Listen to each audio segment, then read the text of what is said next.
Just like you, what you listen to evolves over time. Experience a whole new world of listening without hearing ads on Spotify Premium. It's just you and the music that helps keep you going.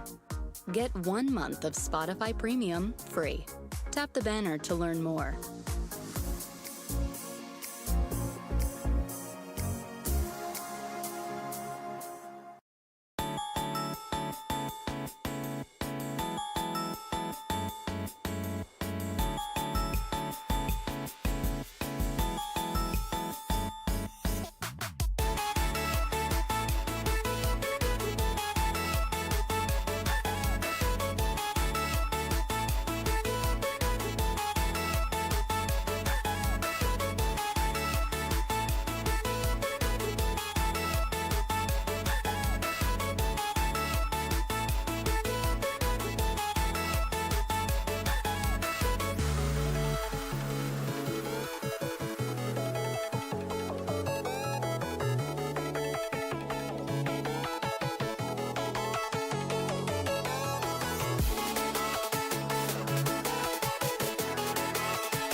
No signal? No problem. With Premium, you can open up a new world of listening possibilities. Download and play what you want to hear wherever you go offline. And with ad-free music listening, it's easier to stay in the zone without audio interruptions. Get 1 month of Premium free. Hit the banner to learn more.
Hello, and welcome to Matchday 4 of Group A, or Group B, sorry. We've got Placeholder vs Krusty Crew. It could be a banging series. My name's Lord of War, and with me is Alashiel. Hello, hello, hello. I mean, yeah, it's got a... So I think CC are currently 3-0, PhD are 2-1. So it's going to be a battle to sort of, claim those top spots and go into the upper bracket, as I believe both are already locked. Yeah, I believe so. I think depending on what happens between us and MG, us being SBMT, they could feasibly get 2 wins. So there could be an option if Placeholder lose, but I imagine that they did win the head-to-head. So yeah, it looks like this is mainly going to be just for seedings. Yep, exactly. We're currently waiting for the 2 teams to be ready, and then we'll get into Champ Select. But at the moment, looking at sort of, if you want to have a quick discussion about the 2 teams, I think Krusty Crew are by far the favourites with this one, considering that PhD are playing with a substitute mid laner. I think that if we look at comps, I'm imagining we're going to see from CC the top laner being an off role and like one of the lower ranked off roles. I think we're going to see him on tanks most likely. And especially with the PhD top laner potentially having Silas, we could see a Silas into Malphite matchup in the top lane, which could be very spicy. Yeah, and then when you move down, you've got the jungle matchup. We are very familiar with Al Kami's jungle pool. It feels like he's very all in on the AD assassin types with a Shaco and a Kha'Zix. So it'll be interesting to see what happens if he does get targeted. I mean, in terms of bans, I feel like you ban Kha'Zix, Shaco, which are his 2 by far main champions. He defaults to Skarner, which becomes a lot less sort of like a threat in terms of it won't control the early game as much as a Kha'Zix or a Shaco will. So you'd want to see the Kha'Zix and the Shaco being taken away and try and force on something a bit more passive to allow CC to sort of open up a bit more and not feel like they're constantly being pressured from like basically the first gank at level 3. Yeah, and when you look on the other side and you look at CC the crippled and his jungle pool, it looks like he's really leaning into the Rek'Sai at the moment. Rek'Sai being a very powerful pick, and also potentially maybe the Nico, who we've experienced firsthand, is difficult not to crack. Oh, we might have a bit of a delay already. We're going to have the classic LEC pause because it looks like someone's unable to play, so we're going to have to potentially substitute someone in. I believe it's already a given, a sort of like a designated substitute. So we are just going to have a quick pause while we potentially swap people out and allow the CC to have their scouting time because of the substitution. Yeah, I mean, obviously, it's always a bit disorienting when the game is about to start and you need to make an emergency sub for both teams. Obviously, if CC have if PhD have come up with a draft plan that they want to use, now they suddenly can't do it. And obviously CC get their 10-minute scouting period just to make sure nothing creeps up on them that they weren't expecting. Also, unfortunately, throws all of our prep into a little bit of disarray, but we'll push on, and when the draft is done, I'm sure we'll see, Welly and Dexon lean into. Right, so how do the LEC casters handle a pause? So we need to start playing games like I can play Guess the Champion if you want. Yeah, I mean, we could do rock, paper, scissors, but I don't think that quite works. Yeah, no. We could do Loldal. Let's do some Loldal. Let me load up Loldal. Let's see what we've got. So, guess a champion, and I will tell you what the categories are. See if we get it on the first try. Go on, guess a champion. Well, obviously, you have to go with the best champion in the game. Go Leona. Yeah, Leona. Okay. So, it's not Leona. So they're not a female. So they don't have to be male. Not a female. There are support. They're not a species. Their species isn't aspect or human. They're a mana. They are a melee mana support who isn't female. They're not from Targon, and they're released after 2011. Oh my god. Milio. Oh, I thought you were on something then. So it is male. It is a support. It's not human or magic born. It's mana. It's not ranged, which Milio is. So I said it was melee, and you guessed a ranged champion. It's not Ixtal, and it was before 2023. So the ones you have, Rakan is ranged, isn't he? No, because he executes with the they changed him to melee, but obviously I don't know. If it's still not Rakan. But he is classed as melee. So you have male support mana melee. I honestly can't think of any, because obviously you've got Tarek, but he's Targon, so he's ruled out anyway. Yep. A lot of melees. They're especially released after 2011, but before, and here you go. He's released after 2017, so it's relatively new. Nautilus? Is he? Was Nautilus released? Nautilus has been around for years, surely. Yeah. Oh wow, no, it's Nautilus. It is not. No, it's not Nautilus. But you've got everything right. Oh, there you go. Male support, Revenant mana, melee, Bilgewater. Who's the champion? Come on. It's Pike. Really obvious now. There you go. I think it's Pike. Yeah. I think it's Pike. Okay,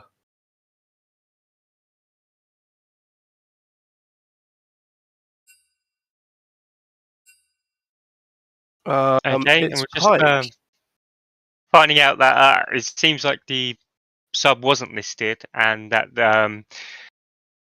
there will be some bans lost.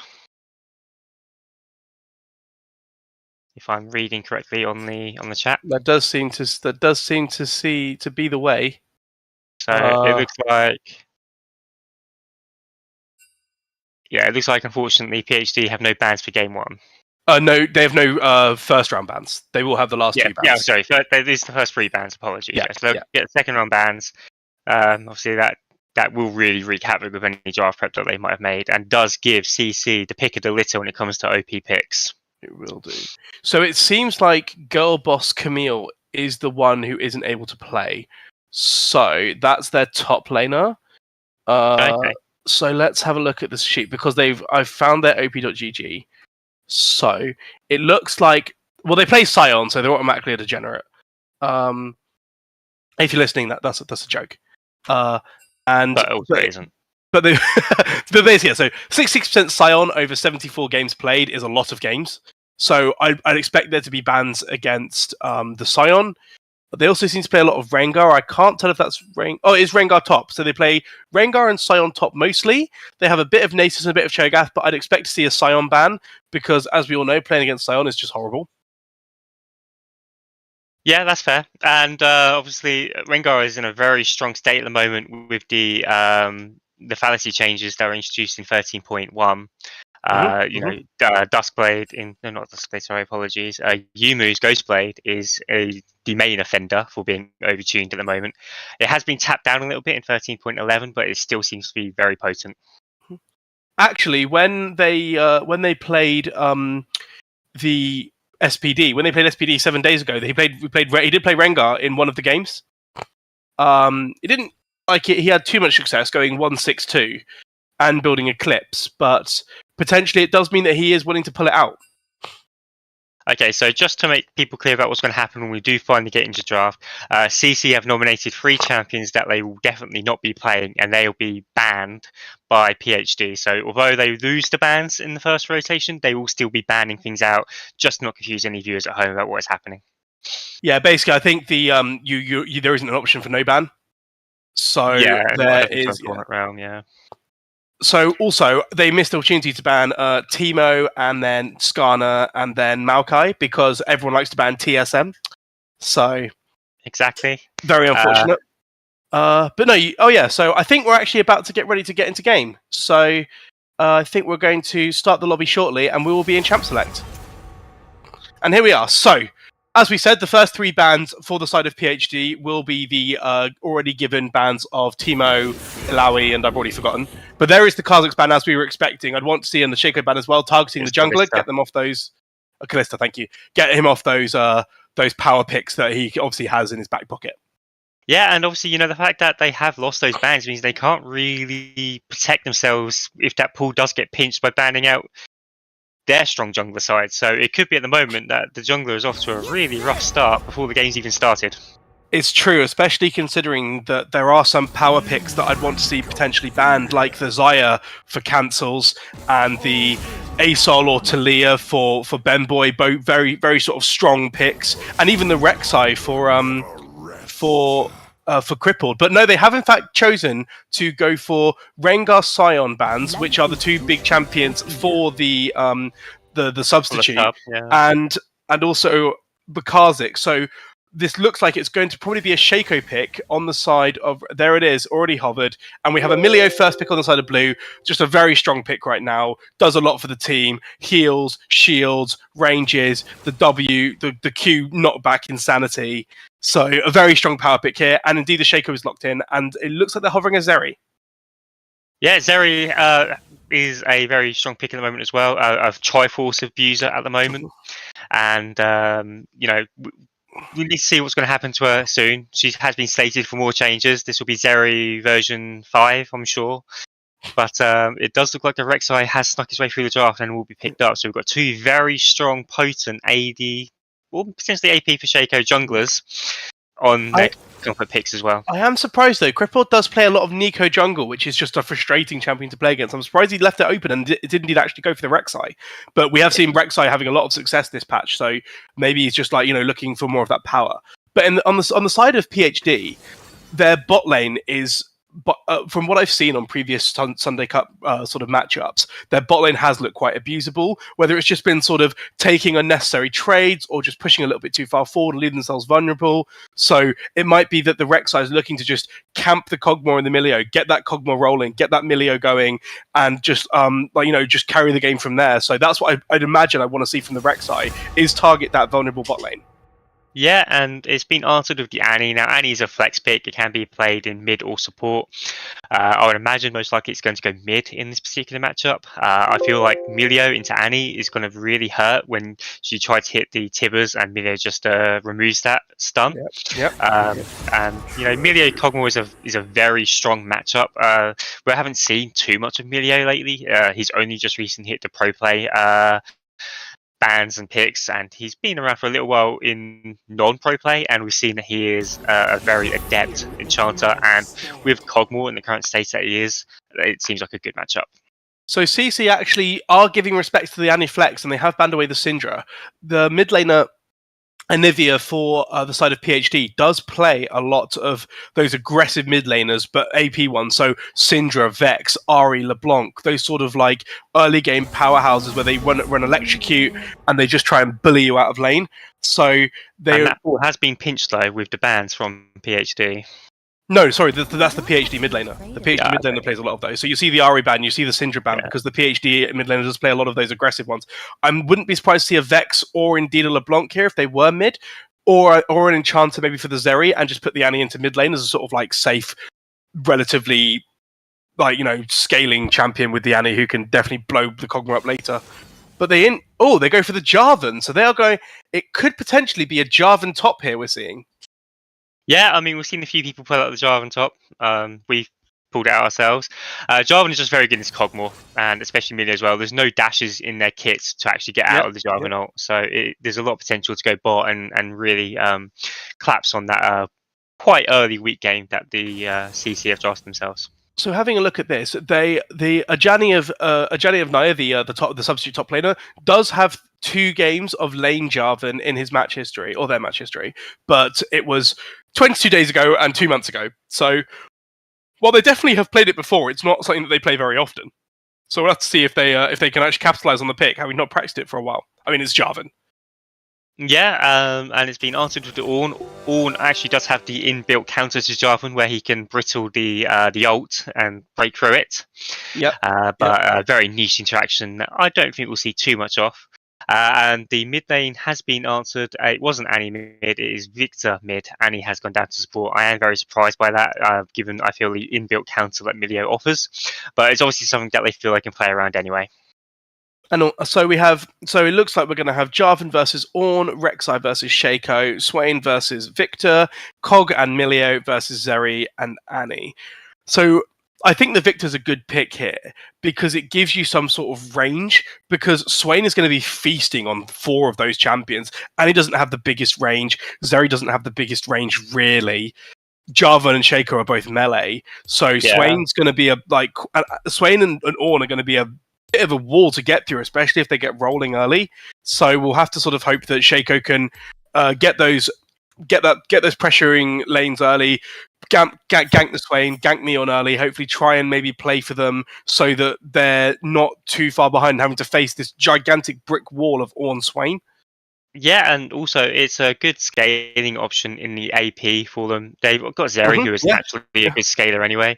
But you always worry if your only scaling option is an AD threat, especially into an Ornn comp, that he can just stack armor and then that Zeri is just going to tickle the Ornn. But now that he's got the Victor, it makes optimization a lot harder for the Ornn. Realistically, when you look at the matchups, you feel like both teams have got that late game security. You've got the Cogmore and you've got the Ornn for CC, and for PhD, you're looking at a Victor and a Zeri.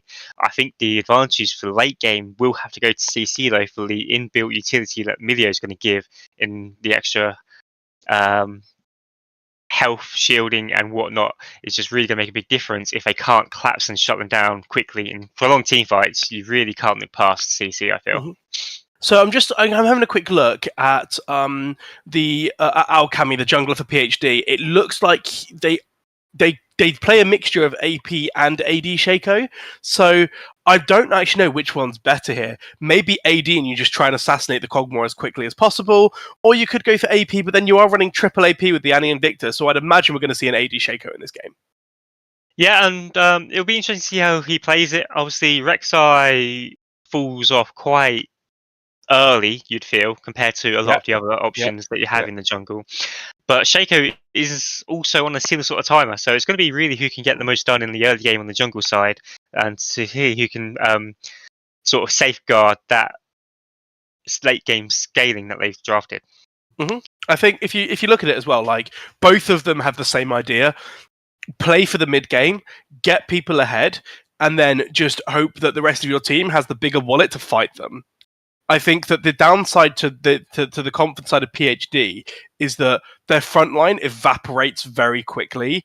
Jarvan's going to be your only front line, and he's most likely going to go something like Divine Sundra into sort of like a bruisery build with maybe like Black Cleaver or something. And he's not necessarily going to have those raw tank stats that the Ornn's going to have. So I don't really know if they're going to be able to frontline enough, and while at the same time trying to push through the front line of Ornn Swain to get to the Cogmore. So it's going to be a lot more for, I think, the side of PhD about getting those flank angles off with the Jarvan and the Shaco even.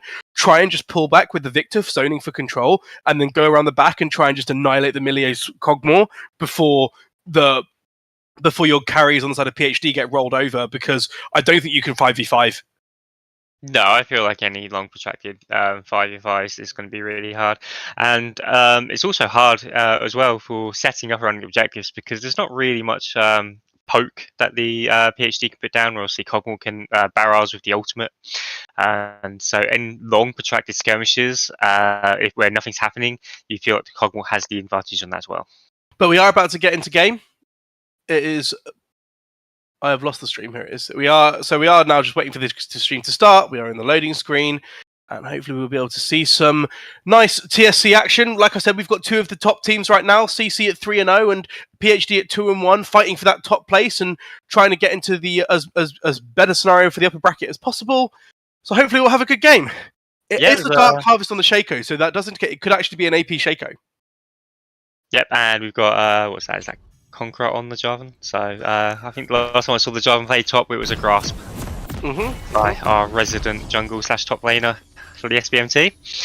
Okay, so we are loading onto the Rift, and we'll see what happens level 1. Whether we're going to have a level 1 skirmish, or we're just going to fan out and play safe. So let's have a look. How have we got to so far? So, pretty standard starts across the board, really. The Cull for the Cogmore, as you'd expect. Longsword 2-pot for Zeri, which is interesting.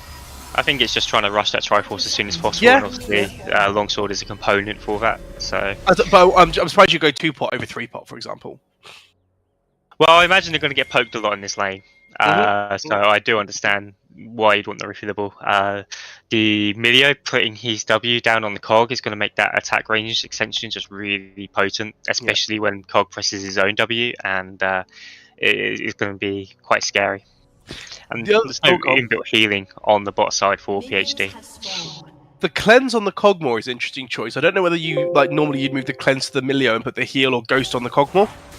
Because the Milio can cleanse the CC. There isn't loads of CC to cleanse. It's only the Annie. So I don't know whether or not you maybe would want to see the cleanse, on, like I said, on the cleanse on the Milio, so he can self-cleanse and get his ult off for the Cogmore.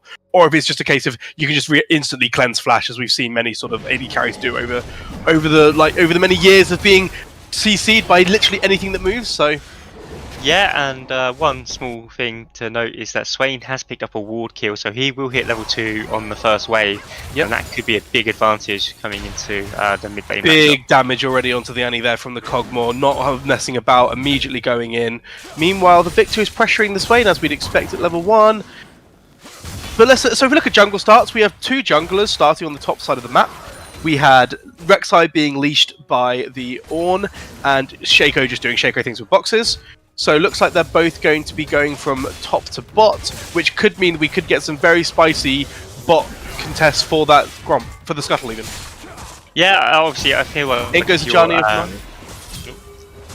Pops the Conqueror, hits the level 2 to level 1.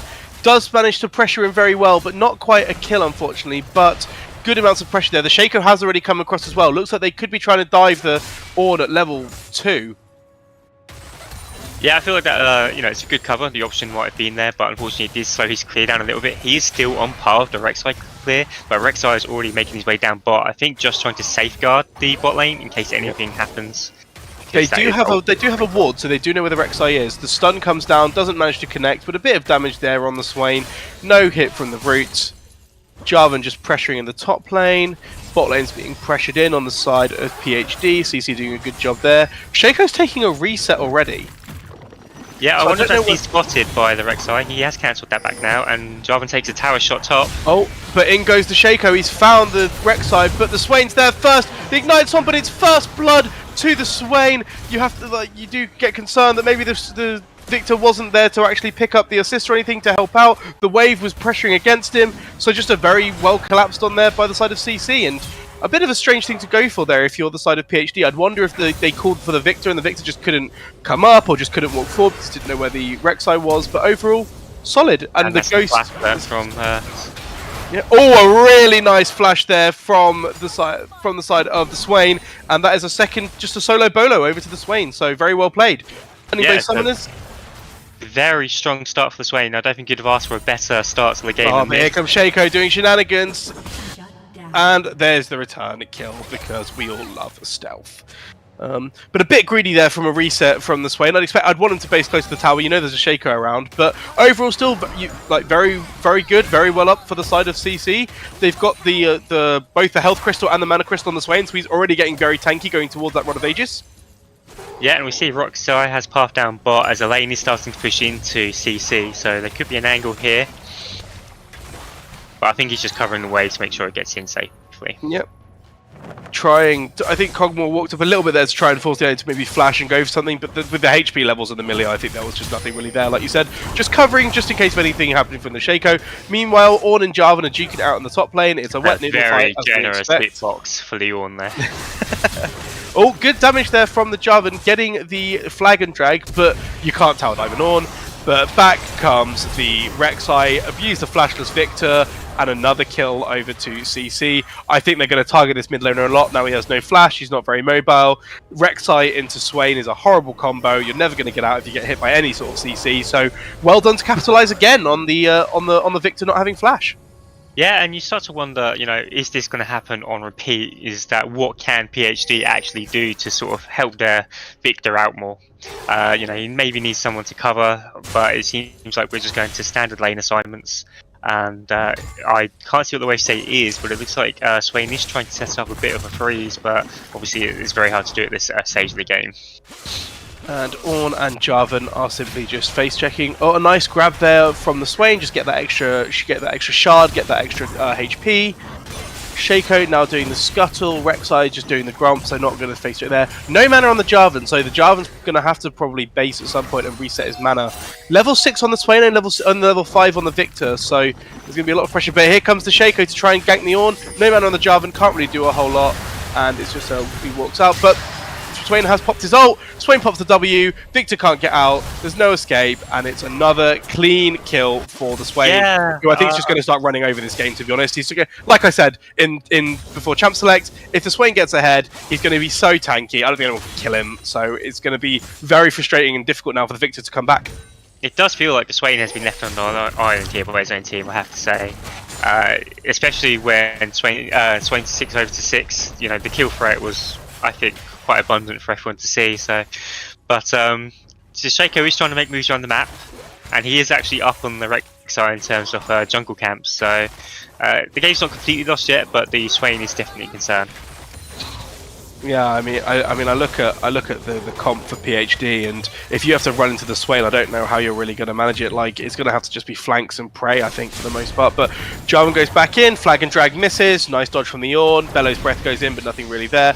Meanwhile, Shaco is caught by the Rek'Sai, trying to counter jungle, does have the smite, so secures the blade.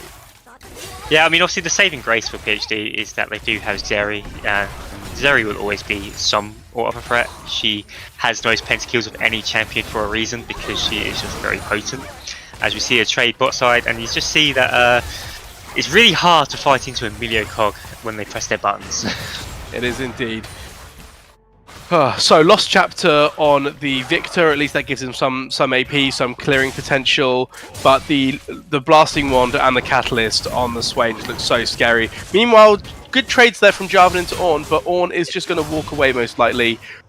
There's no ult pulled from the Jarvan. Meanwhile, caught there, not really nice flash from the Zeri to get away from the Rek'Sai knockup, but Annie is not long for this while with everyone there. Behind. Disaster. Zeri is now walking forward. For some reason, you flash, just run away, but instead just donates another free kill over to CC. I'm not really sure what the thought process was there, but that did not seem like the optimal play, considering that you already flashed to get out. Yeah, I think the eyes lit up at the site of the Milio with about 100 health, and were very keen to try and get something for it, because ultimately, if they don't get anything going soon, this game is just going to run away from them very quickly. And as you see another solo kill in the mid lane. I mean, once you've popped your stun field as Victor, or any sort of control, once you use your utility tool, you have to just back up and respect the fact that Swain can just run at you when he's that far ahead. No need to even burn sums. The ult comes down from the Victor, but ultimately is fruitless. And Swain is looking, almost gets him, but manages to stealth away because Shaco is a fun champion. Oh, Jarvan goes back in, now could look for the ult. If he's got the mana, I'm not sure if he has the mana for it. The flash instead.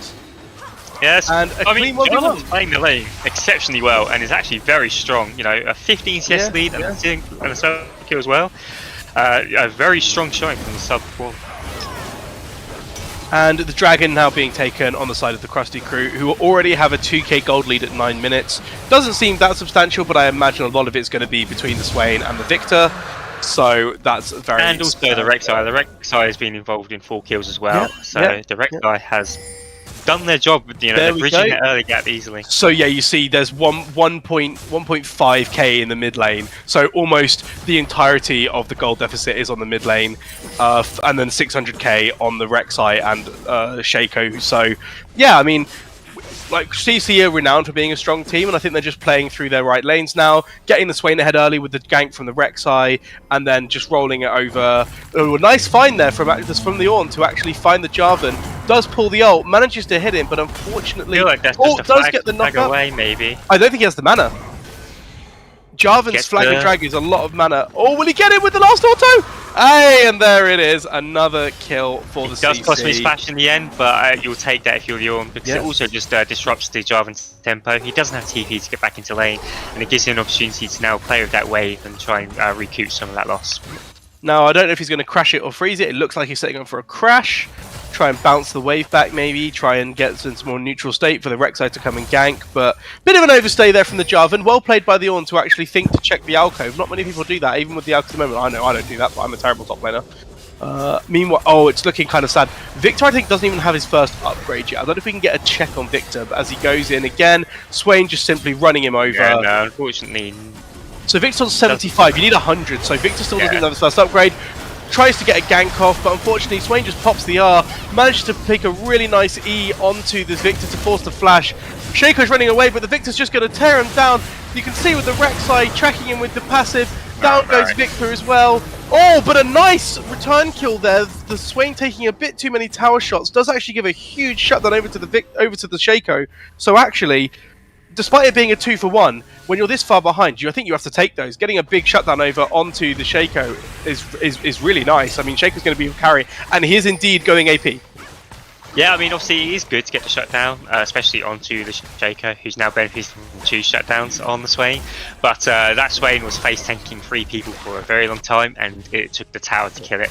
And you just feel like in the actual skirmishes, when you're not got the safety of that tower, that the Swain is going to be borderline impossible to kill. I mean, he's got Rod of Ages. He's already on two stacks out of 10, so it's looking like the scale. He's already started scaling. I mean, Swain's going to turn into a mid game monster. I mean, until you can get those sort of like 5 items on the Victor, 5 items on the Zeri to sort of try and deal with him. I don't think, like I say, he's just going to act like he's going to probably feel tankier than Ornn does. Yeah, definitely. I would imagine he has procced a lot of the passive stacks and is sitting on a lot of bonus health from his passive. I mean, so 27 already. So 324 bonus health in 12 minutes. That's an entire ruby crystal. Yeah. So basically, that is a very tanky Swain. Yes. And obviously, no one is really going to be able to match him, you feel, for quite some time. And in that time, he's going to be able to really try and secure as many objectives as possible. Shaco and Rek'Sai are dueling, but it looks like they have pulled the trigger, but unfortunately miss it on the Ornn, missing the second part of the Ornn horn. But a nice escape from Shaco. We all love Shaco. But tracked very well by the Rek'Sai, and then straight down because a nice ult from Jarvan there to try and make a trade back, but the Rek'Sai goes invulnerable. Goes back in, a knock-up again from the Ornn, and there we go. 2 quick kills over to the side of CC. And actually, I didn't even realise how strong Rek'Sai would be as a counterpick to Shaco, because you can still track him even in stealth with the passive. Yeah. And Rek'Sai is just very strong at the moment. The items changes have been very helpful for her, but also she's not building into the actual buffed items, so obviously just maybe been slept on for a while. And another engage for the Swain onto the Victor. Yeah, and Miliot's here as well to back him up. He's never going to be able to escape that, and it's just a clean kill over to the Swain. I mean, when you mentioned items earlier, look at the items now. Everyone has a mythic or completed item on the side of CC. Everyone's on components except for Jarvan for the side of PhD. Oh, a nice ult there, and then in goes the Zeri ult to try and get that move speed. The Swain picks off the Annie with the W. That is very unfortunate for the side of PhD, who were looking to make that engage on the Cogmore on his own. Instead, somehow, is still managing to get a kill for Swain, despite being in the mid lane. Yeah, it turns out Swain can do it all no matter where he is on the map. That was a very bold step forward from the Cogmore, but he's feeling himself. He's got the Rage Blade, and he's up against just components on the Zeri. And to be honest, he nearly did kill Liani despite all that, and obviously he was picked up eventually anyway. But so Swain does have that. The flash burnt from the Cog, so he is somewhat vulnerable if the Shaker was to find his way down there. Swain doing very well in pressuring the tower there. Victor does have his first upgrade, so it will be easier to clear waves, but as I say that, Shaco goes in. The stun field on the Swain isn't quite enough, doesn't really get in range enough to actually stun him. Rek'Sai and Milio are here for backup, so everyone walks away. Swain kind of just laughs, and it looks like the call is immediately to go to Dragon and get that Infernal Soul, which you just think is going to be so good for the side of and dropping the Herald so they can multitask objectives, get the bot lane going as well. They don't need to pull the Cogmore up, they've already got a numbers advantage here to take the Dragon. The Herald taking a bit of an odd route to get to the bot, but he'll get there eventually, maybe. They might have been trolled by the Herald because it doesn't. They're going to get that charge off. Well, oh no, there's the thing. Okay, that's unfortunate. Herald going slightly the wrong way, but in they will still get the Herald, it looks like they're going to just go and try and kill everybody, and they root the Zeri. Zeri's not long for this world. A double kill for the Rek'Sai. Meanwhile, it looks like they're trying to make some sort of cross map play with the Shaco and the Jarvan, but Ornn is just too damn tanky at this point in the game. With the Tabby, and the Sunfire Cape does go down, but actually makes a trade because Ornn is also an assassin. And he very nearly got both. If the tower aggro had just flipped onto the Jarvan, it would have been ramped enough to actually kill the Jarvan as well. And you're starting to see now that PhD at 15 minutes in are losing across the map. They have no mid tower, they have no bot tower, and although they did get the kill top, it was at the expense of 1-for-1. And when you're strong siding like that, that's not a situation you want to be in. I mean, we mentioned that at 10 minutes it was a 3k gold lead. It's now 16 minutes and it's a 7k gold lead. Well, 6.3. Yeah, so, TP coming in from the Ornn there. There's the Rek'Sai there as well, just to back it up, and another kill over to the Jarvan. Does expend the Ornn TP. Probably could have just walked up there and let the Rek'Sai take it on his own. I think I'd want to save Ornn TP for, objectives, like for example the Dragon, which is in 3.5 minutes. But it is a Cloud Dragon, so it's not necessarily as important as, say, an Ocean. Yeah, but Ornn's just looking for that carry score. He just wants that to be as high as possible, so he needs to get the kill participation up. So we've all been there. We've all tried to pad our stats. Don't know what you mean. I always play for the team. But no. So looking at the side of PhD and thinking if there is a way back into this game, I think it's just to try use that Victor to clear waves. Victor does have the E upgrade now, the laser upgrade, allowing him to clear those waves a bit faster. Once he gets his first item, which is a very sad thing to say at 16 minutes, you'd hope that he can start clearing those waves a bit more with the Leandries. Just get that Zeri scaling. The Triforce has now been built on the Zeri, which is a huge power spike. It's just a case of trying to just clear waves as much as possible, but the Rek'Sai is looking there. Oh, and in goes the Swain. As I say that, they're trying to clear waves, but the Swain is just far too strong. Manages to get the anti-submersive 1 HP, hooks in the Victor. A nice W there from the Rek'Sai to get the kill. Swain is still going. He's still so tanky. He's healing. He's had to flash away from the tower. Shaco's still alive, does manage to stealth away, and in the end, somehow, it's only a single kill. But the Rek'Sai could be saying to do that. The clone movement there from Alchemy was very nice. Considering all of those flashes or things, only 1-for-1 in the end, which is a win for the side of the PhD. But the Ornn has pulled the Ornn Horn, goes on to the Jarvan. Jarvan does have ult, hasn't used it yet, pulls it in now. Unfortunately, Shaco can't quite get in there, and Ornn kills him in the Cataclysm. Can there be the return kill for the Shaco? Ornn is just so tanky. He knocks him up, and a double kill because of the Sunfire Cape. But he does get ignited. He got ignited by the Shaco, so that is why he ends up dying. But 2-for-1 in that position is just really an indictment of this entire game, unfortunately. Yeah, I mean, the last 2 minutes have really been... I'm not normally one to call games over, but the last 2 minutes have definitely indicated that this game is probably over. When you've got your Swain diving pretty much T3 towers at 18 minutes and your Ornn is 2v1ing your jungle top, it's sort of hard to see a way back for PhD here. So Ornn has already hit level 13, so he's now from now on he'll be able to start upgrading those mythics, and the already scary side of CC are just going to get even more scary, you have to say. And I think that there's, like, you know, games are never over till they're over. Solo queue teaches us this. But I think that in order for PhD to win this game, the game's going to have to go at least another 20 minutes. And even then, if it goes 20 minutes, does that 20 minutes really buy you enough time to chew through an Ornn while also being hit by a Cogmore and a Swain? It's going to be a really hard game for them to make any leverage here. It's an uphill battle. It's definitely an uphill battle, I think, is an understatement. But I think Shaco is very strong. If Shaco can get on that backline and kill that Cogmore, that's at least one less threat. And I think hopefully Jarvan can then maybe isolate the Swain in the Cataclysm, just so the Swain can't just walk up to 5 people. Yeah. It looks like it's a battle of wave clear right now. Victor can clear the waves, but they are contesting the Herald in the meantime. They do actually catch the Shaco. They know exactly where he is because of the tremors. A really nice clone there. I thought that was the real one. I know nothing about League of Legends. On the backside, oh, a nice Cataclysm there. Like I said, the Cogmore goes down. Is it going to be enough? The Ornn is in the backline, just absolutely wrecking through the Zeri.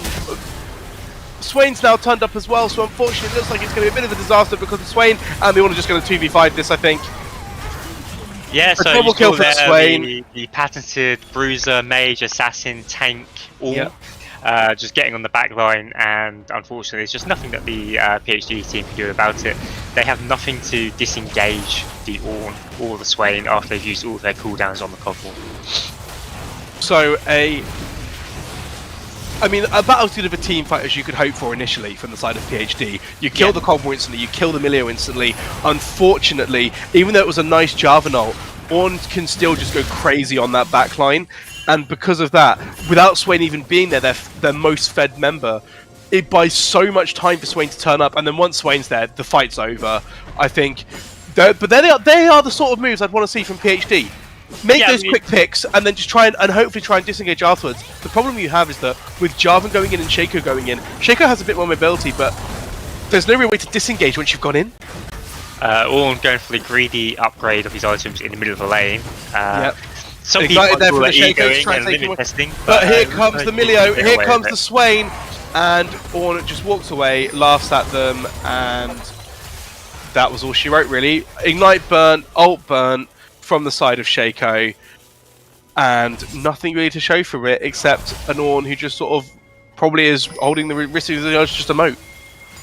Yeah, I mean, you've got to hope that PhD's mental is rock solid, because they've had a lot of things sort of not go their way, and it would be very easy to sort of sink into the pit of despair when you see the way that this game's going. Here comes Swain to try and find them, gets a nice ward down, does see the Shaco, does see the Victor. Doesn't manage to steal the red buff, but it is now a Baron start for CC with the amount of pressure they have going on with both Ornn and Swain just staring them in the face. I'm not really sure they can even get into the pit. Shaco is looking for the long way around from the top. Here he is. They have seen a ward. The Ornn Horn is pulled, hits both the carries unfortunately. Zeri just goes immediately down to the Swain, and he goes down to the Ornn. Swain's now running rampant in the backline. Jarvan gets a good ult off, but just can't do enough damage. The stopwatch on the Swain means he just heals up to full HP basically.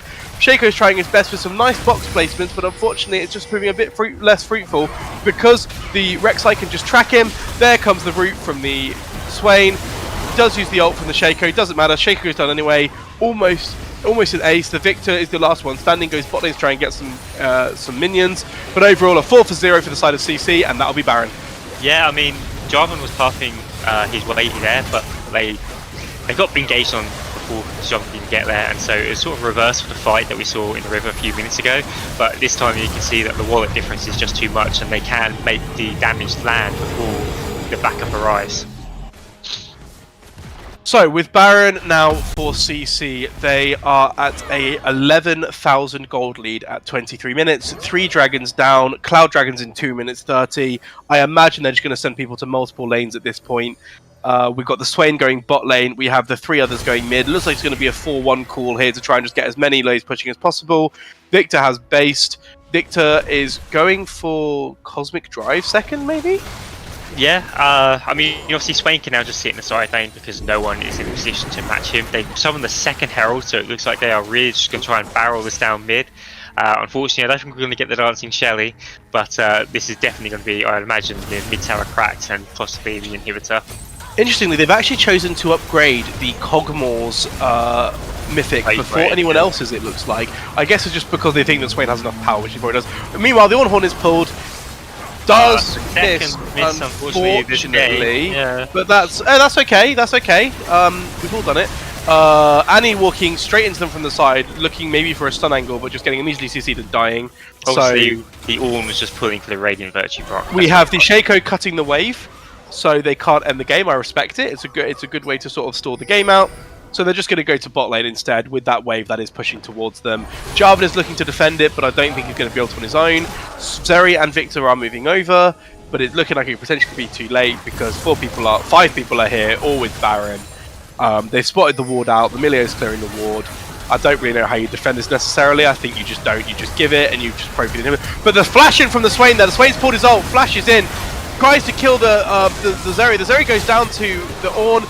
The Jarvan Cataclysm does keep people locked in for a little while, but they're just diving the tier 3 tower, and he gets grabbed again from the Swain. Swain is just sitting there, just face tanking Tibbers, doesn't really care, super tanky, healing up.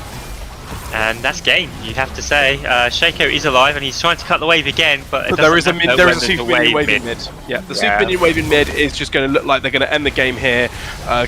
Crippled is doing his best to just kill the Shaco off with the ult. Down goes the Shaco. That's the first tower gone. That's the second tower gone. 25 and win. That is a big statement win from CC. And PhD are going to have to dig deep to come back from this one. Yeah, it's hard to look at that game and take any positives from that if you're PhD. You know, you can maybe say that all of your draft prep was disrupted by A, having a sub, and B, losing your first 3 rotation bans. So, you know, you can maybe just try and talk it up and say, oh, well, we were always going to be at disadvantage in this game because of the draft. But, you know, the draft... Look at that damage on the Swain. Yeah, the draft, unfortunately, doesn't really excuse the gameplay that was on display. I mean, it's like, you know, unfortunately, I think that they just got rolling in mid lane. They just got rolling in top lane. Like we said, those 2 big power points there with the Rek'Sai means that you can't do anything if you're the side of PhD because you just can't get through enough walls. I mean, look at the Victor's damage. He was trying his best to get. He was trying his best to get through, but unfortunately, the Zeri just couldn't really come online because Zeri wants to be more of a skirmish than necessarily like, you know, just a with a 5v5 with this comp because she can't really sit behind anyone. So I think if we have a look at the game 2 strats for both teams, I think CC probably want to run something very similar back, whereas PhD might be looking for maybe some more tankiness in the jungle, maybe some more tankiness in the top lane. Or some sort of like, you know, tanky support. I'd want to see a bit more frontline if they're going to play a hyper carry like a Zeri, maybe put an Enchanter in the bot lane or something, because I don't think the Annie was necessarily the most impactful of picks right there.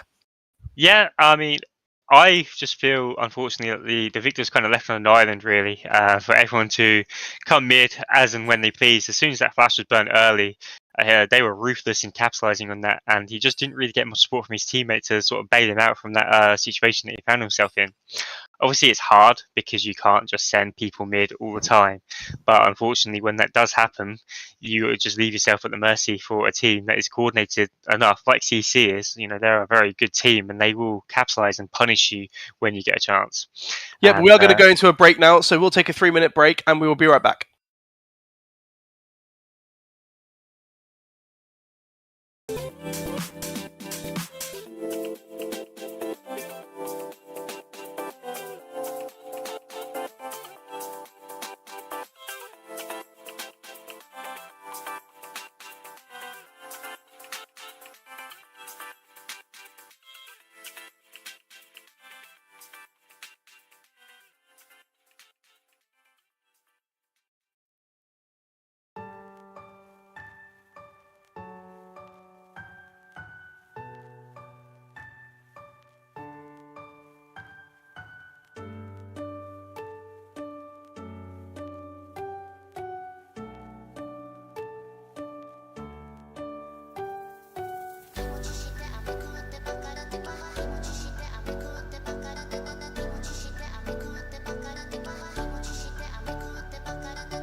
And we are back now. I think we're just waiting for people to ready up for game 2.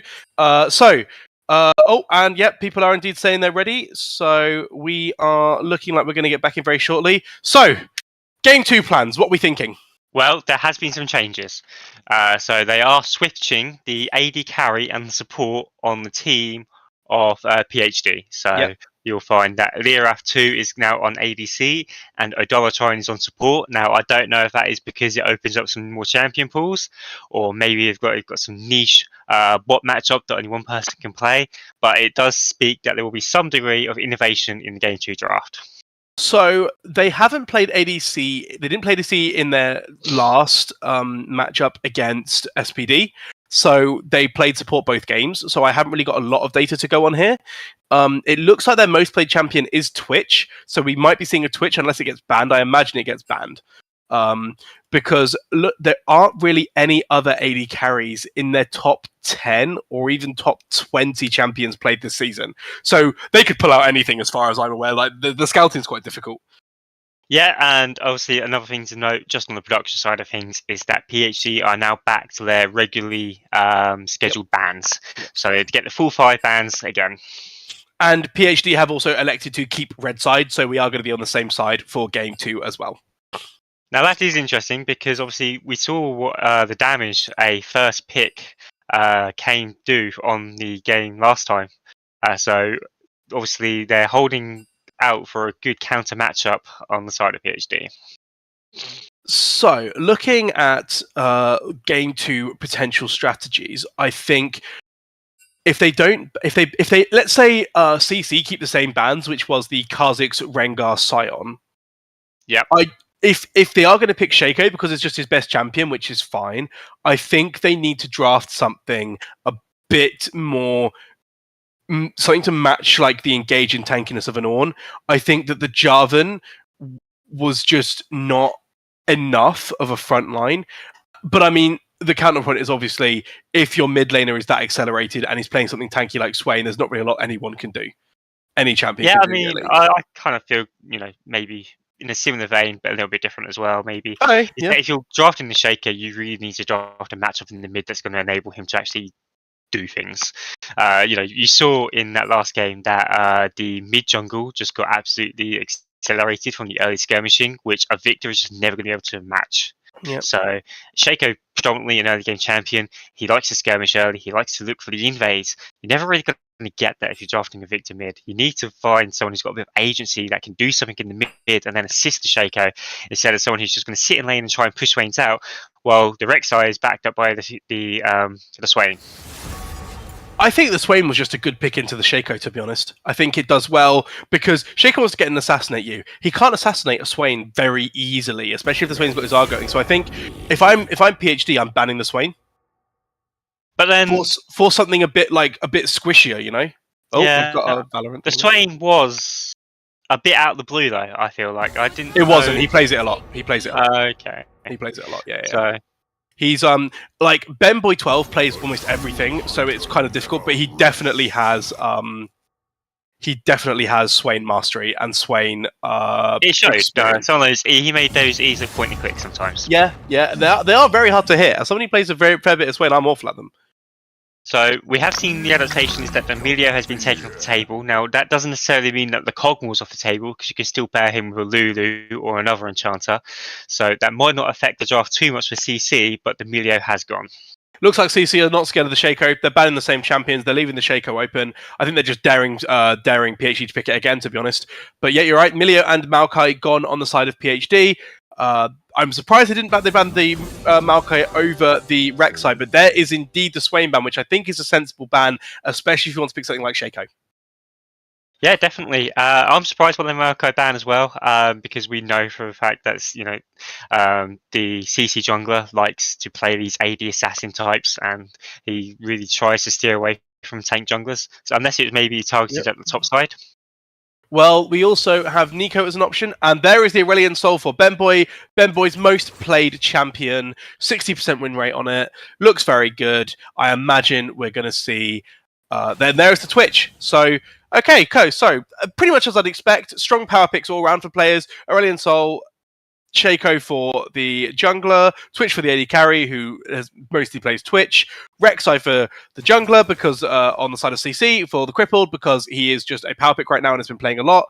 And I wonder what we're going to see as our third pick, and the Ornn again opting into that into the blind pick Ornn because it is just relatively safe.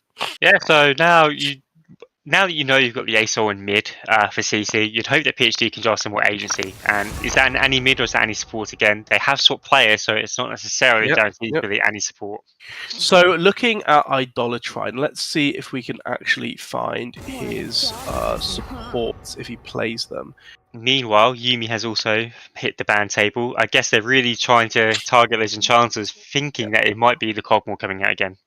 I can't find a lot of history for Idolatrine, unfortunately, so I can't tell you if it's an Annie mid or support, And but they are banning the... I believe it's a support or mid Annie. And out then comes... they just straight out ban the Cogmore. So it does seem a bit strange to be banning all the enchanters and then the Cogmore, when they could have saved themselves the aggro of just banning the Cog first. Yeah, but I think also, like, there are other champions you can pair enchanters with, right? So I think taking out the enchanters just sometimes just feels good. Oh, don't believe me. If this was my ban, that would be 10 enchanters you see on that ban tops.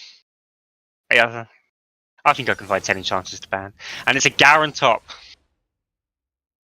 Garen top, that is some spice. And it looks like, well, they can't ban all the enchanters because they found one anyway, and we've got Lucian Sona in the bot lane. Very aggressive lane there. I like it. Yeah, so a very big change up from the bot lane that we saw last game, where the Cog, he finished with a decent stat line, but I feel like he didn't really do too much. It was definitely felt like it's a Swain Rek'Sai show in that particular game. But now that we've got Dilution, we're going to see some early game. And it is Annie mid again. And no, for the first time. And it was support last game. So she was. Tell you. They should just not allow flex picks, okay? They should just say that every champion plays this role. Okay, and that is that. My bad. In that case, you'd have Xerath in bot as well, and I need my Xerath in mid. Anyway, so something I wanted to point out is that Jarvan obviously did pretty well against the Ornn in the first game. I think he was by far their standout player in terms of like just power. So I think taking Garen and going something a bit more like, sort of cheesy but hard carry could be pretty good for them. I think playing through top side seems to be the right idea. So getting a Garen ahead, getting him to face roll the spin to win onto the Aurelion Sol and the Lucian, I don't think it's a terrible idea. I quite like it. Yeah, it's all just about trying to create as much agency as possible and looking for those skirmishes. You've got a much more early game power on the side of PhD in this one. Yep. There is the scaling option again with the Twitch. So they have that insurance, but they can definitely skirmish a lot more, and they're not just so reliant on the Shaco early for the damage. Yeah, I agree. I think if I'm Shaco here, I definitely want to be getting that Aurelion Sol behind. I definitely want to be getting that Garen ahead. I think bot lane's going to be pushing into you, so look for opportunities there. As in, like, the Lucian and the Lasona are going to be pressuring the Twitch Nami, I'd imagine. Yeah, definitely. But I think that you want to be focusing that Aurelion Sol, getting behind Garen into Ornn. The Ornn is happy with just a farm lane, so you want to be getting that Garen in there, getting him hitting those towers, pressuring those, pressuring the tower early, and then potentially coordinating invades with the Shaco. Pressure the Ornn in, and then go and look for an invade, and maybe try and catch the Rek'Sai off guard. Harder to do when he has the Tremor Sense on, but still possible. Yeah, and that is a big reason why I'm surprised that the Rek'Sai made it through the bans instead of the Maokai.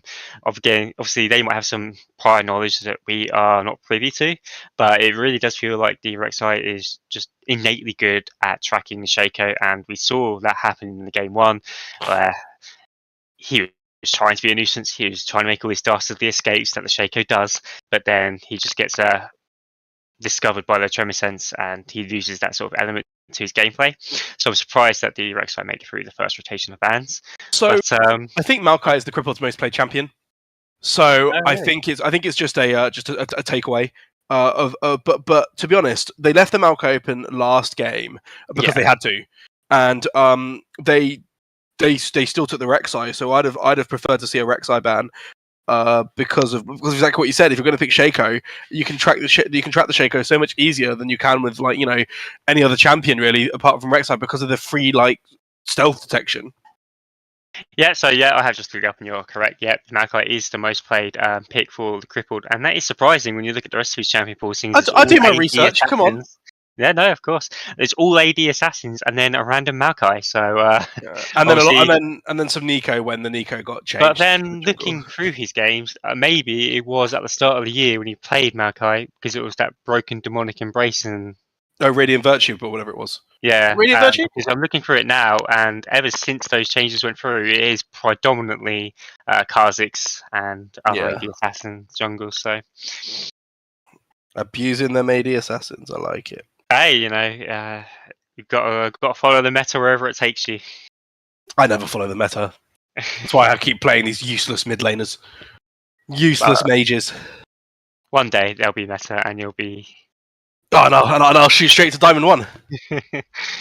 Emerald 1, actually now. Yeah, it'll still be Diamond 1. How dare you? But no, so getting into game now. The timer has counted down. Let's get ready for some great game 2 action. Hopefully see some more competitiveness from the side of PhD, as game 1 was a bit one-sided. But as you know, this is League of Legends. Anything can happen. So hoping for a better game 2. Yeah, and obviously, if it does follow the same way that game 1 does, then CT will have definitely locked themselves into the top bracket. I believe they already have, but they will be even higher positioned for that top seed. I'm not entirely sure what how it works for that, if they play a tiebreaker or if it's head-to-head. I will check tournament now for you, but I believe them and SPD will both be at 4-0. Yeah, which means they must have to play each other then for the last game. And I think that is the case. Yeah, that'll be a very exciting series if both teams are heading in at 4-0. But we're not there yet, and there is still the opportunity for PhD to have a big upset. Absolutely, there absolutely is. Yeah, so SPD are currently 4-0, Krusty Crew are currently 3-0. Yep, so if this plays out, then it could be a 4-0, and then both teams heading to the final game of the match days at 4-0 will be a very exciting series. With all to play for. We're here in the 1 and 3, but that's okay. Well, you see, what people don't realise is that lower bracket's best bracket. Yeah, that's true. Whatever bracket we're in is the best bracket. Yeah, exactly. Okay, and it looks like we're getting another ward kill for the ASOL. Get that a little too early. Get ahead. He's using the wrong ASOL skin. The best ASOL skin is the base ASOL skin. That's my hot take. Has started the E. Pretty standard start there for the Aurelion Sol. Just try and get that Stardust stacking as quickly as possible. A Cull start for the Twitch, which is interesting. Looking to just farm it out. Yeah, I mean, we saw in MSI and also even now in the pro play that Cull is just very strong because you don't lose too much in terms of stats for it, and it's just guarantees you an extra 200 gold. So One thing, can we please swap the Shaco and the Garen around? Thank you very much. Because I was like, why does the jungler have a Doran shield? Oh, a spicy level 1 already going in, but with the power of the Lucian, I thought it was going to be a good trade for the side of CC there, but good damage back from the Twitch to actually make it an even trade overall, really. Yeah, I mean, obviously, if that Nami was on the Lucian side, that would have looked a lot different because of the empowered autos that Lucian would have. So, but it was still a good trade. Obviously, Garen things. When you're in a double enchanter bot side, it's really hard to make damage stick anyway because they've just got so much healing. Yep. So, Yep. You know, you won't be seeing too much heal, though that is a big trade into the Nami, and her mana costs for getting her heals are extortionate. It makes Blitzcrank mana cost balanced. Aurelion Sol there hitting level 2 and just using the Q to trade very well to the Annie. Garen hitting level 2 as well as the Ornn, just doing a bit of trading there. I mean, Garen naturally will out-sustain the Ornn by simple fact of his passive if he wants to, but there's the Q, there's the spin to win. Short trade. Minion aggro at the moment though, yeah, so it would look like a very strong trade at the start, but unfortunately all those minions just waiting on you for like the last few seconds actually probably made it an equal trade overall. Oh, the level 3 though on the Garen, and there's first blood for the Garen, playing for that strong side like we said, hitting the level 3 first, getting the damage reduction, and an easy kill there. Not even a flash from the Ornn, obviously just underestimated the Q damage. I have to admit, I was surprised to see that killed him as well, but that's why I don't play top lane, and the Ornn has to burn his TP to get back his lane because he was crashing the wave in, and otherwise he'd have lost that one too much. So well played there from the top laner of PhD to get that solo kill and get rolling on the Garen. Oh, a nice bubble there to hit the Sona. The exhaust goes down, but there's so much damage on the Twitch, and that's first blood. Oh, not first blood, that's the first kill for the side of CC over to Lucian. Oh, yeah, I think that was so much damage. Yeah, just put out by that damage that Lucian actually has, but also Sona does a lot of damage as well. Shaco and Rek'Sai are now fighting. Rek'Sai does get this. Who was this? I can't even tell anyone. Rek'Sai gets the smite, tries to trade him. Oh, he's so low, but it's not quite enough, and they're chasing the Shaco. The flash from the Lucian. Shaco goes down. Rek'Sai survives with red buff, and that is just very unfortunate for the side of PhD there. Very close, but already I'm liking what I'm seeing from PhD a lot more. Bit more like it is still kind of aggressive and stuff, and like maybe you could argue it's probably, but they're making some proactive plays. The Ornn is absolutely getting decimated by the Garen right now, and overall they're in a much stronger position than they were. Yes, I agree. I feel it is good to see the aggression, obviously, but it's the same issue that we had on the last game where the Shaco's being aggressive but on his own. He was on his bot all alone. Obviously, you know, he was trying to possess the scuttle, but I feel like it was just maybe a bit ambitious to try and kill the Rek'Sai when you know that the bot was potentially there to roam up as well. Garen and Ornn having a fight off. Here comes Shaco. Hasn't been seen an award. They have caught him, and there's the flash, and another easy kill there for the Garen. Look, this is what I wanted to see from Shaco. Play more towards top side, get that Garen rolling, get that Garen out of that lane as quickly as possible by pressuring down plates and things, and then contesting the Aurelion Sol, contesting the Lucian. But on the other side of the map, you have Lucian at 2-0 already. First item, Static Shiv, it looks like. Well, just as well we're not in the LCK, otherwise he'd be having There's to no pause Renata. that and resell that. It doesn't matter if it's just Renata. It's a banned item. So is it just a bad item in general? It's a banned item, yeah. Okay. Apparently there's lots of really whiffy interactions with it. An interesting build coming up from Garen though. Garen's going for Divine Sundera, most likely, which is surprising but understandable going into an Ornn. Yeah, and you know, I imagine you procced out a lot of your E. Again, not a top laner, so I can't comment on the interactions and matchups. Mostly your Q rather than your E, because your E is the spin, and the E you have to auto to get the Divine Sundera. With like, no, I don't think it would work the same way. But there you go. The effect. Yeah, I think that's how it works anyway. Now I'm going to be completely wrong, and I'm going to be told I'm a scrub, and they'd be right. But Lucian goes in, a nice bubble there from the Nami to try and get some trades off. but there's still a lot of damage onto the Nami. But a nice bubble saves what could have been a lot worse of a trade there for PhD. But as Lucianers want to do, they're pushing them in. And and now they're just moving towards the Drake. And it is being covered by the Shaco, so he obviously saw, well, he's getting Gromp, but he passed bot because he knew that A was going to crash and there's a potential for a dive there. But instead, they're just taking the Infernal Dragon. So an early dragon there for the side of CC, but one that they can afford to take because of all the pressure they're having in bot and mid. Yep, and the next dragon on the menu is Mountain. And so that leaves up some potential strong dragons for the Soul Point. A flash in from the Rek'Sai, a really nice return ult there from the Annie. Will they get the kill? Unfortunately not, did have to flash earlier, but still really nice to avoid any kills. But it's a 3v2, they're killing the Twitch. Can the Twitch escape? No, he's going to get ignited, killed by the Ignite down. It's now a 2v2, but they're so low, the Shaco can't go back in, and it's just a free kill over to the side of CC despite being a 3v2. And that's now 2 kills that the Ignite has secured for the Lucian, and you don't often see too many Ignites on the AD carries, but it is paying dividends in this matchup. It's doing very well to stop that healing from the Nami as well. Yeah. So just putting the Sonar on heal duty, which makes sense. So yeah, a very strong show from the bot lane this time, with a slightly more balanced mid lane and a top lane in favour of PhD. Actually, it's the CC bot lane's turn now to actually turn on the jets and start hammering away at the opponent bot lane. So yep, and they both hit 6 to a level 4 Twitch. If he gets hit by the Sonar, that is one dead rat, you feel.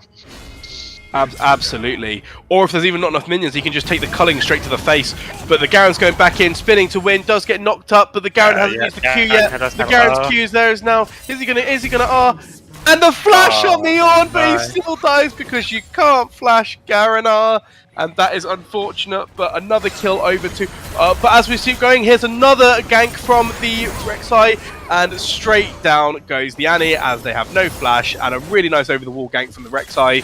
So the Rek'Sai not only is counter-jungling well, but also capitalizing on those pushes from Annie to actually get the kill from behind. So very well played. Yeah, I feel Sona had an opportunity there to pull the ult on the Twitch there and kill him on the tower, but just playing a bit safer. There's no need to jeopardise anything when you've got this strong off the bot side. The last thing you want to do is offer an opportunity for PhD to sneak in.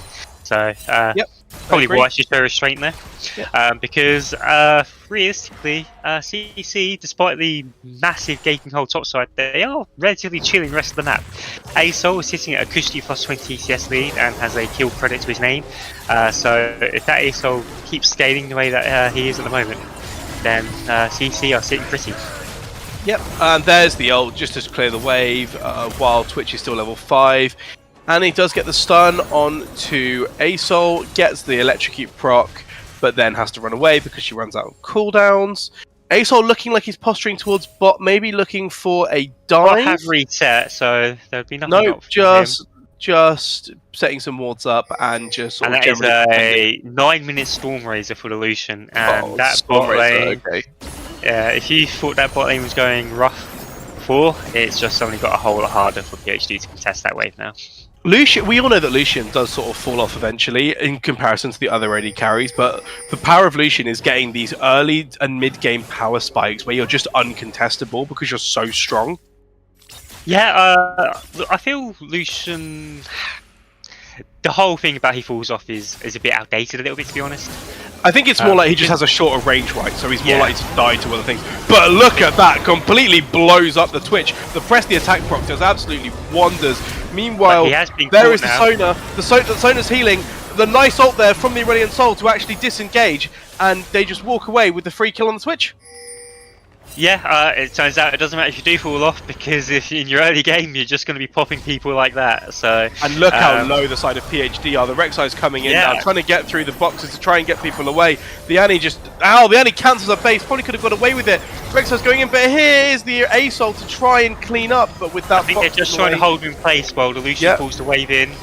Does Lucian have ult? It's coming up, it's not up yet, looking like another maybe 15 seconds, but it's not going to matter because he goes in and just blows him up anyway. ASOL has found the Shaco, a double kill for the ASOL. Heals coming out from the Sonar to get away. Twitch has popped the ult and... Oh, it doesn't have Toast, but just go. Flashes in to try and get the kill. Gets knocked up, can't quite get it, the poison doesn't do enough. Asol goes back to kill the Nami, a TP from the Orn just to try and save the play, but doesn't need it because in the end, CEC just take everything. Yeah, Orn was just sitting there watching this happening like, you guys love you're having fun, I'm not having fun up top, I'm coming to join. And it looks like they should get the first tower of this from the bot side. Or maybe not, because the way they're just crashing away. I guess they don't want to take the tower too early, they want to try and abuse this lane as much as possible. So looking at the deficits now, we have the Orn Horn has been pulled, goes onto the Annie. I'm not really sure what the call was there. Maybe just to keep the Annie from going into the Dragon Pit, to try and get try and cause any disruption. I'm not really sure. But either way, second Dragon secured for the Rek'Sai. And we're on a Hextech map. A Hextech map, which is so brutal if you are PhD. A Lucian with Hextech just is so disgusting. But they have found the Orn, they are trying to go for him. Meanwhile, Twitch dies to the Aurelion Soul, but that is a return kill for the Orn, just getting a little bit overstepping there. But unfortunately, not worth too much gold. And this is just a game of CS. You look at the top side CS, and then you look at the bot side and the mid as well. There are massive CS leads in every lane for various different teams. But yeah, we're just seeing that the Garen has double the gold of the Orn. Oh wow! Unfortunately, the Lucian's very similarly ahead of the Twitch. And I think with the Hextech gates as well, they're not really going to let PhD have a moment to breathe because they can get on the map so fast, and with Rek'Sai tunnels into Hextech holdings, you can't imagine there's going to be much to do. But Alchemy is looking for the ambush on the Shaco. Shaco manages to get the box off because Rek'Sai hits the wrong one. Does try and channel the escape gate, but it doesn't matter because Rek'Sai catches him anyway. And unfortunately, they just lost to the power of numbers there. It looked like very good in the 1v1, but then Lucian and Sona were there to support the Rek'Sai, and it's just a death, unfortunately, for the Shaco, who has actually gone AD this time, so he's trying to switch it up. Yeah, and he's also sitting on the Herald. They did manage to take that Herald, presumably when the second Dragon was going down. And, there is an opportunity. You need to do it quick, and he maybe missed that opportunity. Here comes Idolatron trying to catch up the Shaco, the Illusion, but it's not him locked in with you. You're locked in with him because there's the Rek'Sai, but a really nice ult there from the Annie to catch two of them and get the Rek'Sai under a dubious tower range. Does get a return kill, so a 1-for-1, which you'll absolutely take for your PhD at this point in the game. Yeah, and if you're Shaco, you really should be rushing to that top to get that Herald down, back that tower. He's missed the opportunity on the plates, I feel. The plates will be gone for that Rise, but he should be getting top. And Twitch goes down to Aurelion again. Unfortunately, when you don't have Flash and Aurelion Soul charged at you with EQ and you don't really have the tools to fight him, you are just going to be in a losing battle there, unfortunately. So BenBoy12 doing some very good work there on the A-Soul. A flash from the Garen, the classic Flash QER. No one can stop it. Garen's amazing. What a champion. Actually, really Garen is he's in a very strong position here, but it's just if he's going to have enough in the tank to get through Illusion and Anasa, who are in similarly strong positions. He does secure the first tower. I am concerned though, because I don't necessarily think that we need to be blowing our Flash there for Orn, especially at 0-4 Orn, because you'd want to see the Flash for something more impactful, like flashing onto the Sona, flashing onto the Lucian, flashing onto the Aurelion Soul. Not having that cooldown means you kind of have to just run at them, and you're not going to be able to run through like all of them when they have that much power. You're just going to die. I would agree, but it did allow him to secure first tower, and at the moment that is like the one saving grace. Despite how horrendous it's looking for the bot side, it is a 3k gold lead at 14 minutes, so it is better than it was in game 1, and they actually do have a strong part of the maps to play around. It's just whether or not they can do it. Oh, the early smite there from the cripple does mean that Shaco does secure the blue. There comes Garen, and that's exactly what I'm talking about. If you had Flash there, that's a 550 gold shutdown for you. Thank you very much. Yeah, it's unfortunately one of the pitfalls of playing a champion like Garen, is that you really don't have many opportunities outside of that 5-minute cooldown. Bring back Stridebreaker. No. I love playing Stridebreaker. Anyway, my personal things about like this, Aurelion Soul does land the ult, does drag in the Annie. The Annie actually gets the shutdown though. Beautiful, and a double kill there. 2 big shutdowns. That's 1,050 gold plus the Aurelion kill gold straight to the Annie. That Annie is feasting good. TP from the Orn does come in. Also for the Garen, excuse me, the Garen is there. Oh, The fail flash from the Sona. Will she be able to get the R? No, unfortunately, just out of range. Can't hit the R on the Sona, but the Ornn is here. A really, really nice turn of events here for PhD, dragging that gold lead back to within 1k. Ornn goes down 2, and a series of disastrous events there from the side of CC. They're so in control of the game. Rek'Sai is looking for more, gets slowed, gets silenced again, but still managed to get through the tunnel. Yeah, no, that was big. The Annie has got a massive gold injection, and you know, if she was already doing that before, well, she's in a strong position to do it now, as I believe she just straight up bought a measly last rod just to give her that extra AP to really burst down the AD or the carries even off CC. I mean, the shutdowns alone, but basically enough for an East rod. 1,050 gold. The East rod's 1,250. So yeah, you've just got one for free just by getting those kills. But the dragon is spawning already, and CC are here first. They found the Annie again, and with the a nice stun there from the Aurelion Sol. With the Aurelion Sol W, you're thinking that they can maybe do something, but they're just going to take the Annie away. Numbers, because Ornn has gone top. He does have TP, but he needs Garen to is there. Early. Garen is there. Doesn't have Annie TP. also has TP. She's backing to get her health back. Yeah. Shaco's already in the pit though. Shaco is looking early, try and blow it down, but a really good smite there from the cripple does secure it. The Ornn, the Aurelion Sol ult does go down, but it looks like it's just for disengage as both teams run away. I mean, a 4v5, you'd like to see a bit more, maybe with the trigger being pulled there from the side of PhD. They got the objective, they got the Annie TP, and they held Ornn TP. And they're on the whole time is just sitting top, chunking away at that tower. It's about all he can do at the moment. He's nearly been flamehorized already. How have they not seen the Shaco? Oh, they have. Okay. But ultimately, they are on soul point as well, and if that soul point or that soul does come through, it's a very strong power point that you can't quite put a gold value on for the side of CC. So looking at PhD, I mean, this is a vast improvement from game 1 already, and I mean, we can discuss whether or not it was a good play or a throw in the mid lane, and that's kind of whatever. But there's definitely ways for them to win this game. They're not so out of it now. Twitch is very behind and is going to have to scale. But you have power elsewhere. Garen's going to be able to one-shot the Lucian if he gets on him. And he's going to be able to one-shot the Lucian if he gets on him. There's definitely ways for them to win this game. So I would be a lot more confident in this one if I'm PhD and a lot happier with how the early game's gone. As I say that, Shaco is being caught out Kaz jungling again. They pull the Ornn. They're trying to save the Shaco. The Shaco is trying to get away. He successfully duped them all. Nami survives. They get a kill on the Rek'Sai. In fact, Twitch now has on the Rek'Sai. Yeah, and it just seems that they. Oh, the big ult's coming in from Ace, although does take out the Annie. Unfortunately for the Annie, steps into it and does get taken out there. But considering that the Shaco is being caught there, actually a really nice collapse from the side of PhD and does show the power that they currently have in their comp.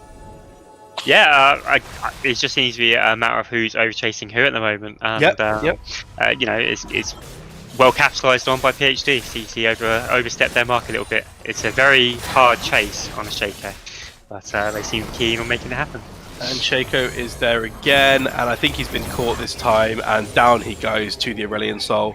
I respect the Shaco wanting to counter gank, but I think he's been caught he's been caught a few times, yeah, and I think feeding Aurelion Sol might not be the best strategy for success, but here we are, and in the mid lane we have the Lucian and the Sona just slowly pressuring, not really doing too much.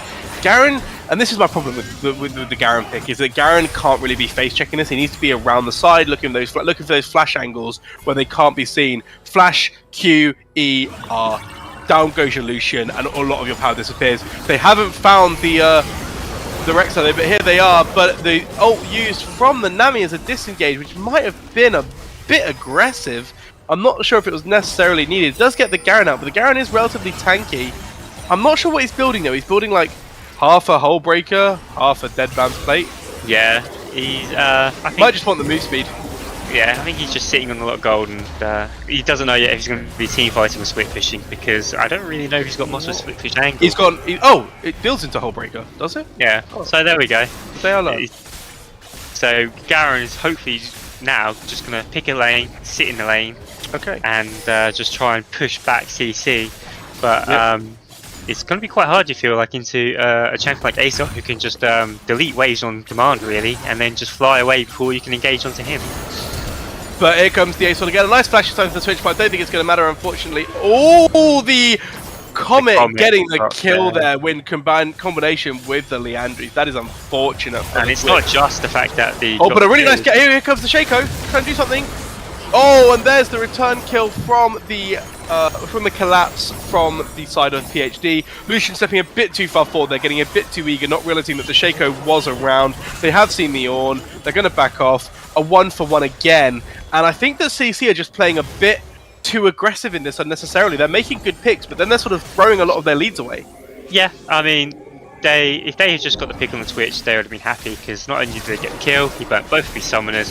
Soul is up in 45 seconds. They are in a very strong position. But it now looks like they're all collapsing to the Garen, and I think this is the right play. It's a big shutdown. Yep. You probably need this many numbers to deal with him, because he's surviving a long time. But also, it just takes him off the board in time for Soul. And now he won't be up for Soul. An uncontested Soul. Yep. They flashed on the Nami, but it's not going to matter. The Nami's going to go down anyway because of the burn from the engine in the E, so that's another kill over to CC, and hopefully this time they'll just sort of take their time, convert this lead. I think that's the Shaco they're on the hunt in. for the Twitch. They found They have found the Twitch. The Twitch is down 2, and that is overall a bit of a disaster. Shaco trying to fight the Ornn, but I don't think that's necessarily where he wants to be. He's going to get out with the Q, but and now Soul it's just a case of Soul for the side of CC, and with a bit of instability in the early game in terms of their calls and some sort of fights they maybe shouldn't have taken. Now they're very much in control of this game. Soul's good, and they're making their way over to Baron. Despite all of that, the early game being a bit shaken in game 1, that's still a 22-minute Soul, and that's a quick Soul no matter how well you're playing. So there is an option now to path up for the Baron. And it looks like they're maybe just trying to get some waves put in position, maybe look for the catch on the Annie of the TP. They found her, and if they find her, you feel like that's got to be the Baron take.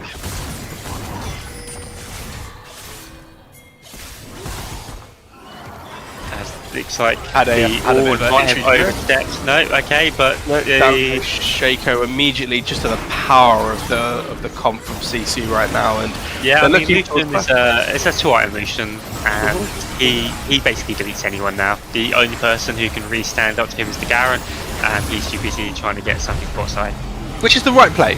It is the right play. I mean, however, with that being said, I think if you're sending the Garen bot lane, which is the right thing to do as Hullbreaker, I think I would have liked to have seen PhD maybe just pull back from the Baron entirely rather than give up 2 kills or 3 kills. Yeah, I think you can't contest the Baron, but it's easy to say this while I'm sitting here not thinking about the game, thinking about anything else except for what the best optimum play is. But I think sending your strongest member bot, I think at that point you just give the Baron, you push for sideways, you try and get some CS back on your carries. I mean the CS difference in bot is just very unfortunate. I mean, 190 to 107. Twitch is struggling to get into this game. He's barely on 1 item at 23 minutes. It's just a very unfortunate situation for him. We've all been there at times, so it's just it's looking a bit ropey at the moment for the side of PhD.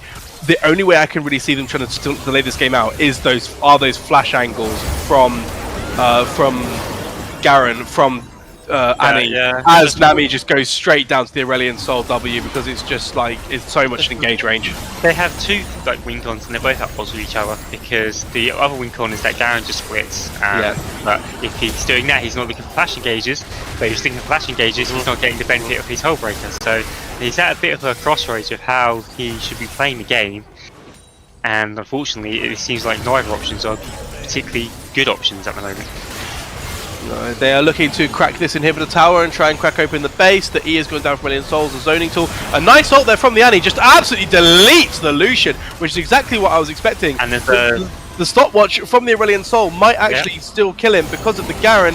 The ult is blown. Oh no, the Shaco does go down. I can't see where the A-Soul is. The A-Soul's just managed to get away fine. He flashed immediately after the stopwatch. But they nearly picked off both the carries, so it just goes to show there is an option. And that's what I'm saying. Annie is really strong. If Annie can get onto those carries, she will blow them up.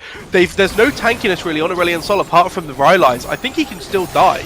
It's just a case of trying to layer that CC successfully, which is obviously very difficult to do when you have to try and communicate that. But Garen is now going on the Ornn. Ornn does pull the Ornn horn.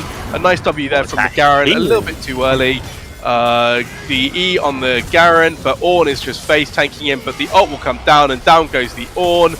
Rek'Sai is chasing, does manage to land the Q. We might see an ult if it's up. The ult looks like it's up. We could see an ult from the Rek'Sai, or he's just gonna... No, he's just gonna run it down. Yeah. So yeah, ultimately, that is what Garen needs to be doing. Just unfortunately, he needs his team to be drawing everyone away. If he's obviously very hard to do, the massive deficit that the rest of his team are currently in, as that is looking like another. A big ult from the Aurelion Sol, getting the Shaco. Unfortunately, there's not really much you can do for that one. You're not long for this world, good sir, when you get hit by the E and then the R.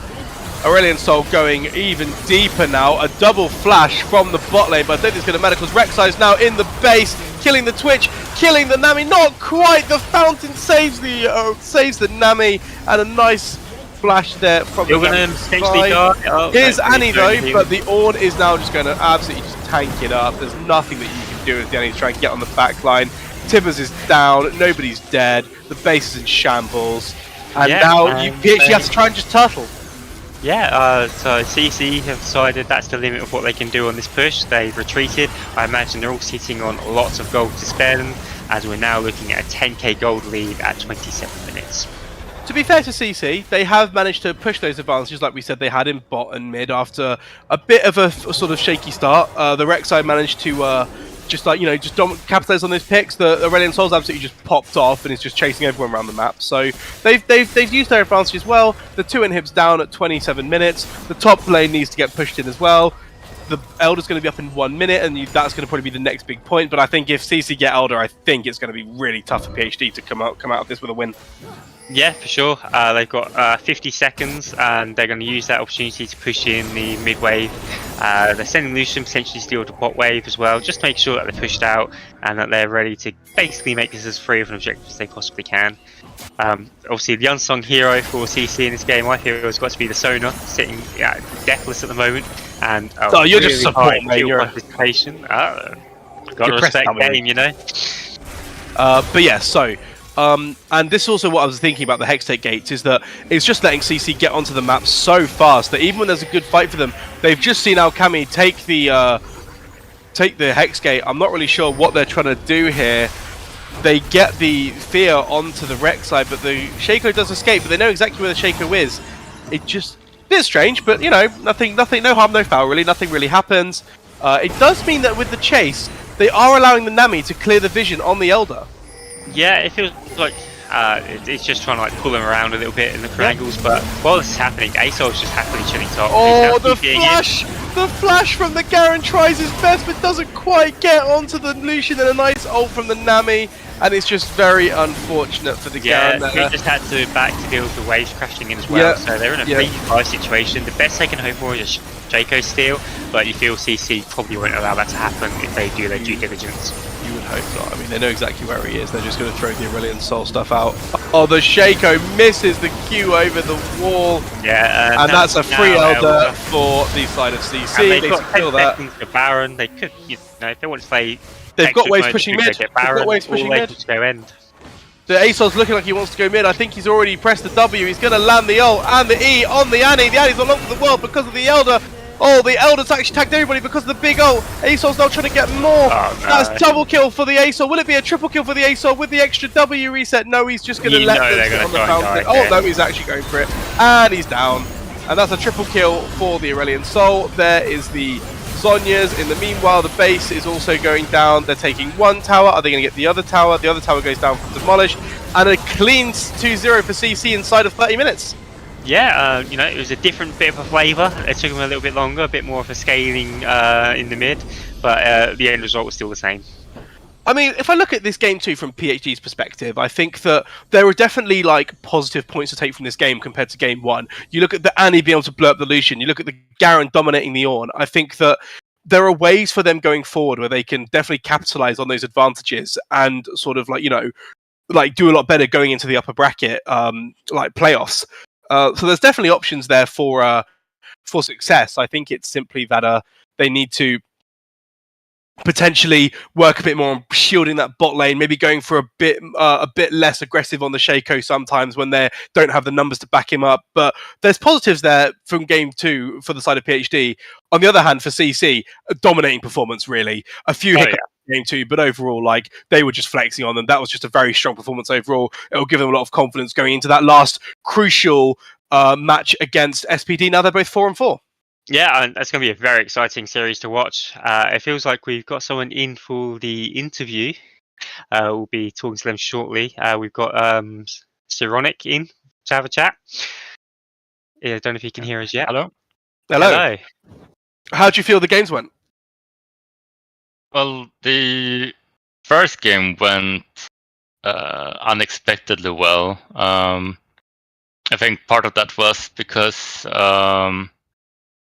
Girl Boss, unfortunately, couldn't play. And I got a very favorable top lane, especially since I was expecting to be against something like a Camel, which would be very rough for me. But I got the Jarvan, which was nice. And then we got slightly surprised that in our warm-up game we played game with Orion, and they banned it, which was nice. Since I don't think we actually planned to play it. Yeah. Yeah, I was surprised to not see an ASOL ban, and like clearly you took advantage of that. Really, I think I know for you personally, like game 2 was a bit rough in the laning phase. I mean, it's just Garen things, isn't it? But what was the communication like between you and the team? Was it just sort of like we're taking over the game, just do your best, you're on, you're going to press R, it's going to be great? Yeah, I mean that's usually my role when I play Ornn. Like you just kind of chill in top lane, and as long as you don't lose lane too hard, you can just win all the team fights. And meanwhile, our bot lane went extremely well, and ASOL got to do ASOL things. It's disgusting. Especially like once we got the Ancient Soul, it's just entirely unplayable, right? Yeah, as soon as you got the soul, it just get tagged by a random flyby on the ASOL or a Lucian dash, and it's a dead champion. So you got 2 games off the Ornn, and it was 2 very different games. So how do you feel the matchup against SPD is going to go? Do you feel like you're going to have more of a contest in the top lane, or do you think you're going to go back to like a sort of a tank v tank matchup? Have you played SPD yet in scrims, maybe? I'm not sure. I'm not very good at keeping track of our enemy teams. But when I play top, it's like on all lanes, I usually play something pretty supportive, since I'm like the lowest elo player in the team, right? So I will usually not win lane. When I win lane, it's great, right? But usually I just count on doing fine in lane and like winning team fights. I mean, go on, mate. There's a lot to be said for playing weak side, you know. Odo Omne made a whole career out of it, so. I love Odo Omne, but yeah. So so you're now 5-0 or 4-0. You're now 4-0. So your last match is against the other top team in Group B, which is SPD. As Matt was saying, is there anything you sort of have to say to SPD? Any sort of trash talk you want to say before the game? I just hope we have good, enjoyable games. Okay, that's boring. I need something more spicy than that. Come on, you need to say you're going to destroy them. That's what I want. Yeah, like I just hope we improve our game time average, right? Yeah, there you go. 29 minutes in game 2. So that'll be the target for you to beat next week. But all the best with that. Congratulations on the win, and good luck for next week. Yeah, thank you. Before you go, who would you say was the most valuable player on your team?